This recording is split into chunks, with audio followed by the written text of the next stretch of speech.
Assalamualaikum warahmatullahi wabarakatuh. Jumpa lagi bersama channel saya, Filialah. Di kesempatan video saya kali ini, saya akan sharing. Dan di sharing saya ini, bukan saya untuk menakut-nakuti, bukan saya untuk melarang. Kalaupun untuk tanam sawit ini, pilihan rekan-rekan ya. Saya hanya memperlihatkan sebuah perkebunan sawit dengan bibitnya yang tidak jelas, atau dahulu didapat dari kentosan di sawit perusahaan atau PT, karena kurangnya pengetahuan, kurangnya ilmu, kurangnya informasi mengenai pembelian bibit di saat tahun 2007, tahun 2008 ya, ini perkebunan ada atau mulai ditanam untuk sawitnya. Jadi untuk kebun ini milik rekan saya sudah banyak cerita, saya sudah banyak ngobrol. Dan alhasil saya buatkan videonya untuk rekan-rekan ya. Mudah-mudahan bisa menjadi motivasi, bisa menjadi pengingat untuk kita semua ya. Jadi seperti ini ya, wujud dari bibit kentosan yang didapat dari perkebunan PT atau perusahaan. Setelah usia tanamnya hampir berapa ini, 17-16 tahunan lah.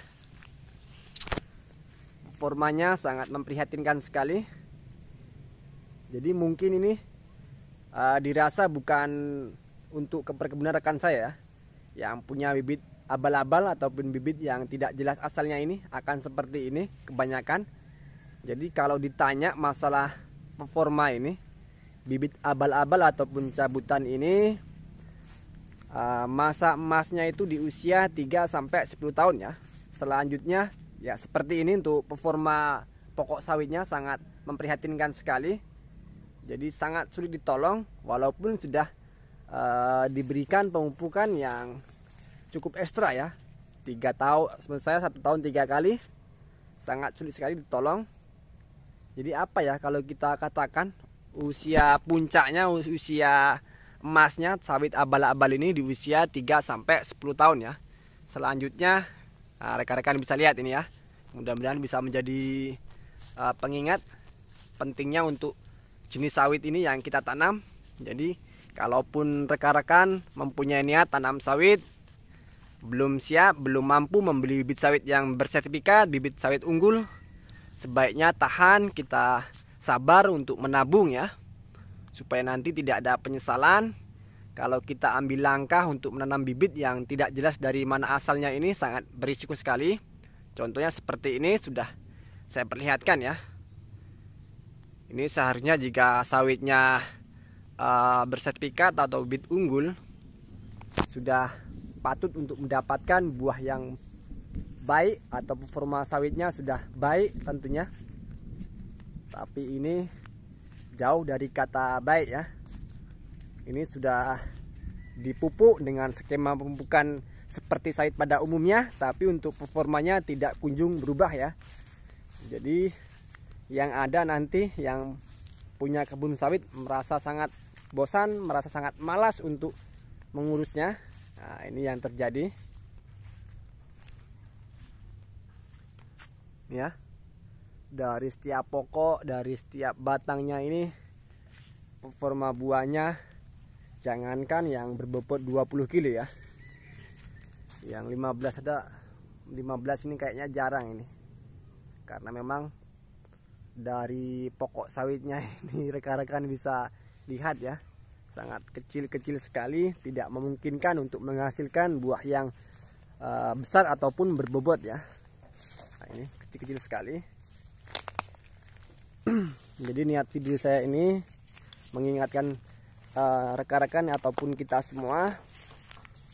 Jadi tanamlah bibit sawit yang bersertifikat, bibit sawit unggul, agar kedepannya bisa kita harapkan untuk merubah masa depan kita demi yang lebih baik ya.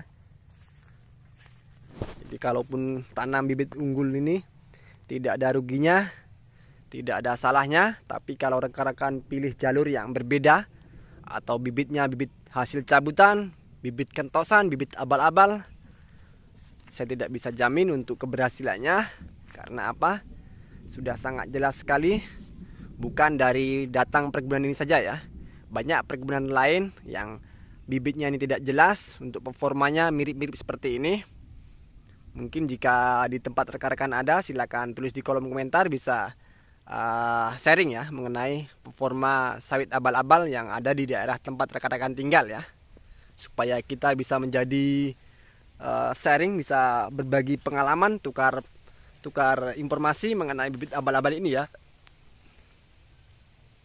Ini oke, saya rasa sudah cukup menggambarkan, sudah memperlihatkan bibitnya ini seperti apa, sawitnya seperti apa. Mudah-mudahan jangan sampai diadopsi, jangan sampai ikuti ya untuk rekan-rekan semua. Kalaupun belum siap, kalaupun belum sanggup beli, lebih baik sabar menunggu, kita tabung pelan-pelan. Ketika memang sudah waktunya, uangnya pas, uangnya cukup, kita belikan bibit yang benar-benar bisa kita harapkan untuk kedepannya ya. Jangan sampai karena terburu-buru, karena rasa ingin punya kebun sawit segera, kita ini terjerumus pada bibit yang tidak jelas asalnya, bibit yang kurang baik untuk kita tanam. Jadi kalaupun di masa emasnya ini, di masa puncaknya 3-10 tahun tadi, untuk performanya walaupun ada, tidak akan sebaik dari bibit unggul ya. Untuk pendapatan tonase, untuk setiap performa dari pokok sawitnya, jadi akan ada ketertinggalan dari bibit cabutan atau bibit abal-abal ini. Kalau masalah performa jangan ditanya, bibit unggul ini tentunya akan lebih jauh lah, akan lebih baik ya ketimbang bibit yang seperti ini. Oke, saya ucapkan mohon maaf. Bukan saya merendahkan, bukan saya menakut-nakuti untuk rekan-rekan. Jadi kalaupun yang sudah terlanjur tanam, sebelum jauh lagi usianya, ada baiknya untuk dipikirkan segera mengganti ya. Karena apa? Bibit yang datanya tidak jelas ini akan seperti ini. Untuk performa di atas usia 10 tahunnya tidak akan, kalaupun lebih baik dari ini, tidak akan jauh berbeda ya. Jadi untuk performanya ini kurang kurang bagus pada seperti sawit pada umumnya ya, kalau bibitnya ini tidak jelas. Nah ini, oke lah, mudah-mudahan bisa dipahami ya. Saya tutup. Saya ucapkan terima kasih yang sudah sempatkan hadir. Salam sukses, salam sejahtera, dan saya tutup. Assalamualaikum warahmatullahi wabarakatuh.